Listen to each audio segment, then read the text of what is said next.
Today, I'm going to walk you through everything you need to know about roofing in The Sims 4, step by step.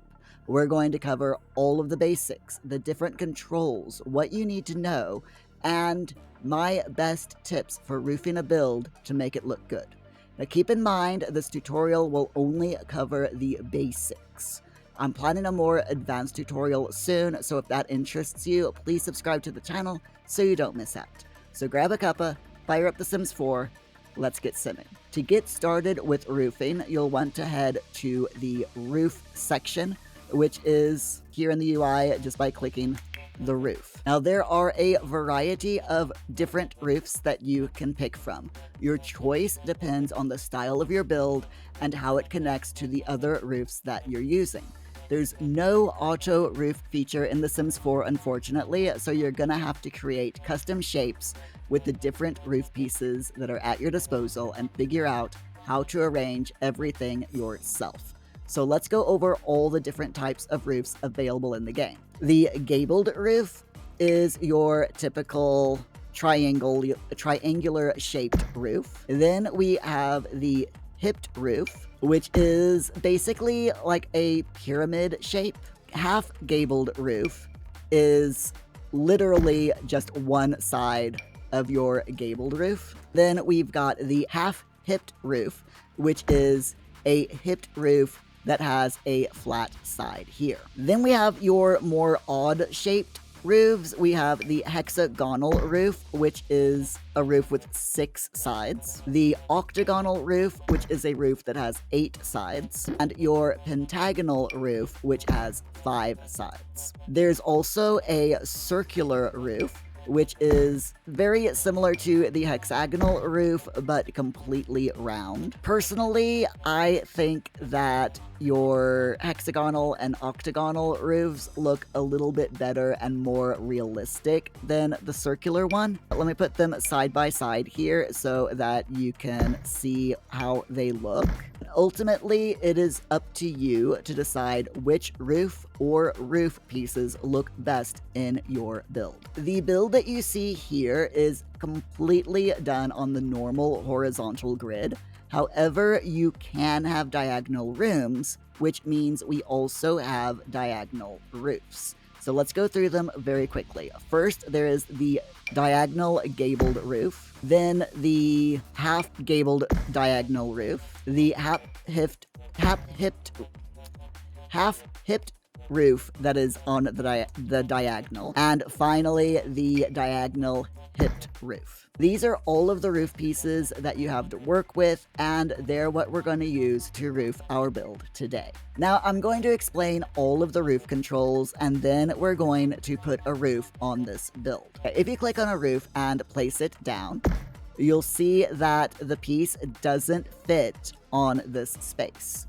Just as with walls, you get a bunch of controls, and there's actually more controls for roofs than there are for rooms.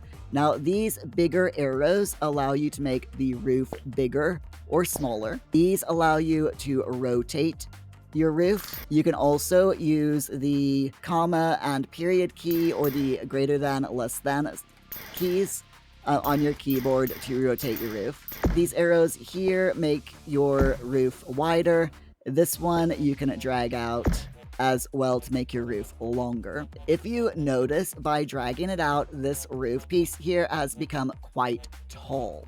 If you don't like how tall it is, you can use this arrow key here on the top to flatten your roof a little bit. Or if you want to, you can make it higher and even pointier.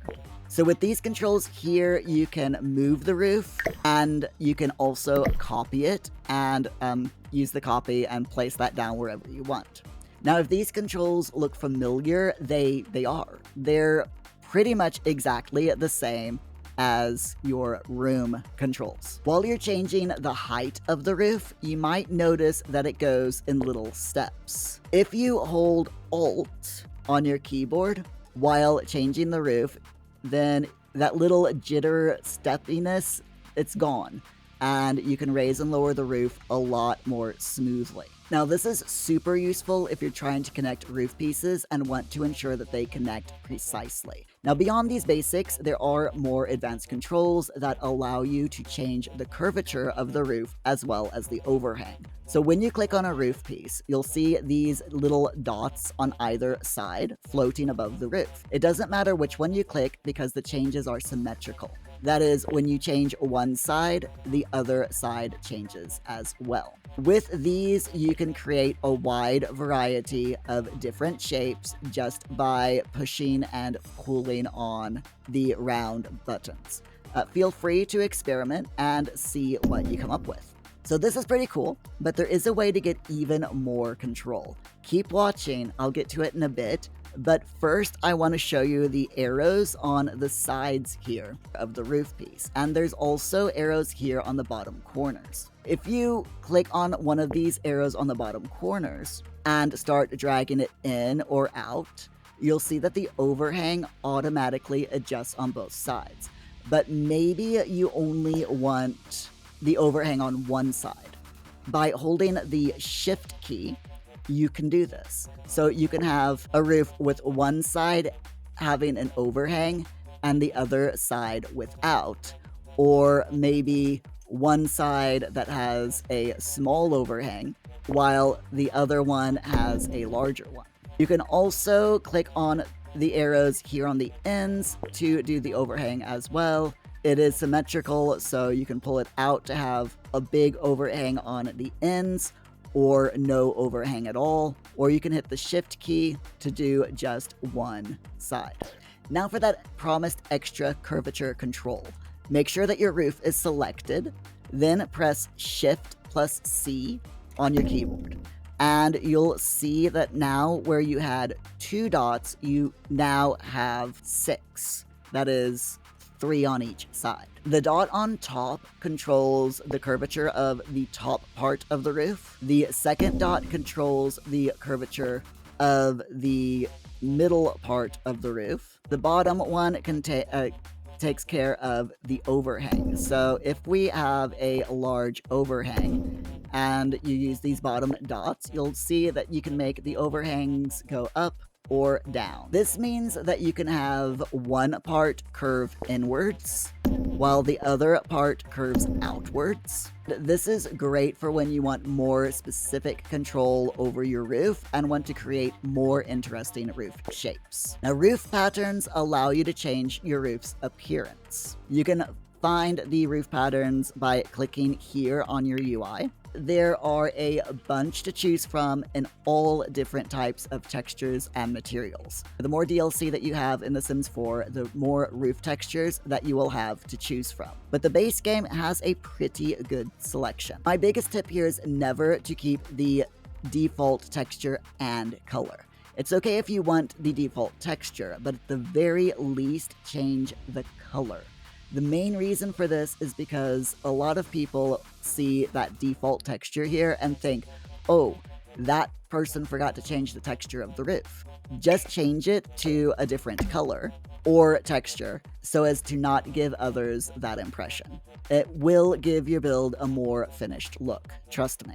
Next are the roof trims, which in the UI is just underneath the roof. The roof trims go around the edges of your roof pieces. In my opinion, these look best if you have a bit of an overhang on your roof. From here, you can have either a subtle trim or a very intense trim. And like changing the color and roof texture, I suggest that you always put some kind of roof trim on, or at the very least, change the color of the default trim. Let's actually start roofing this build. Now, the easiest way to start is by roofing the biggest part of your build that can accommodate a single roof piece. In this instance, it's going to be the top one here. So let me put a gabled roof down and size it to fit. This is where you'll see that having different bump outs is a good idea because these will actually help you place your roof pieces. On this side here, since we have this balcony, I'm going to take a half-gabled roof. I'm going to pull it in here and then pull it all the way out to here and lower the overhang on the top. We're going to use the Shift C trick, and basically what I want to do is move this roof piece so that it pretty much matches up with the top roof section, at least as close as I can. And I'm also going to draw that in like so, and possibly even get rid of the overhang on the sides of this roof piece here. Then I'm going to take another half-gabled and basically do the same. Put the half-gabled roof there and then draw it out all the way across here. And I'm just doing this so that it matches both sides. In fact, what we can actually do is get rid of this one to make it a little bit easier. Since I messed around with the curvature of this roof side piece, we can actually copy this one, rotate it around, and then place it more exact. And then from here, just carefully lower it until it matches a little bit better. In fact, I actually want to make it that way so that it matches this side just that little bit more. And then use the Alt key to match up the roof on this side perfectly with the one above. There we go.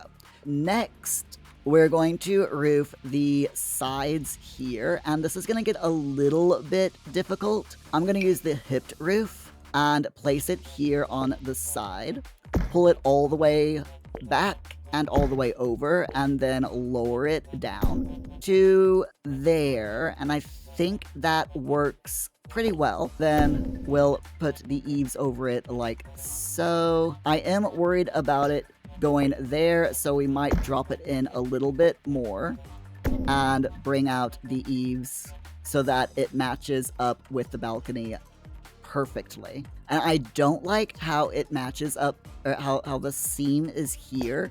So what I'm going to do is bring it in one more piece. Yeah, I think that's going to be the best way of doing it. So I did shrink the balcony a little bit just so that I could get this roof piece to look the way I wanted it. Always give yourself time and space to experiment with the roofing and layout to see what you think looks best on your build. It all comes down to preference and what you think looks the best. And to be honest, I'm not liking this roof here, so I'm going to delete it and actually bring the balcony back over, and I'm going to try something else. So I'm going to take the half-gabled roof here, bring it all the way down, and make it as small as possible. Then I'm going to put another one here on this side, rotate it, drop it down, and bring it out to about there. Then take the hipped roof, drop that all the way down. And what I'm trying to do is get it to where the seam here perfectly matches up. I think that's probably, yeah, that is gonna be the best that I can do. We're going to do the half-gabled, move that around, drop it down, making sure that we're on the proper floor, because that'll make it a lot easier to move things around. Then pull this all the way down like so. Then another piece and pull it there. This is where the Alt is going to come in handy, and I can just do that. And I think I'm going to Shift C on here just so that I can maybe pull the roof bit here so that it matches just a little bit better. And go ahead and pull this all the way over instead. Yeah, that I think looks a lot better than doing multiple, so we've got that little bit of a roof overhang there. Finally, the back here, not gonna be all that difficult, I don't think, so we can take half-gabled roof, rotate it, drop it down again. You'll find that you'll do this a lot. Drop it all the way down, and play around with it until it is exactly the way we want it. Now you'll see that there is a gap here. We can either pull it in like that and then drop the side, the overhang there, so that it matches up pretty nicely. We can keep the overhang. I think that will be alright. I am a bit tempted to make a bit of a wraparound porch here. In fact, let's try it and see what happens. Nah. We'll get rid of that for now. So we can roof that like so, and then do another roof piece here. Now for this bit, I'm actually going to draw that back in. You'll see why in a minute. Grab the half-gabled roof and pull it in like so, matching up with this roof here. Or we could pull it out, pull this bit out all the way so that we have a little bit of a roofing situation here, so that they pretty much just meet just above here.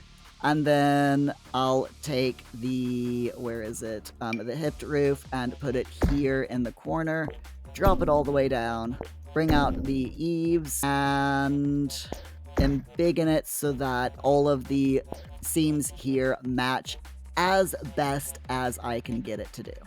This little bit here, I am tempted to pull this out to here and create a longer balcony. In fact, I think that's what I'll do, just because it makes life a little bit easier. And to be honest, I think that's done. So it's not a perfect roof.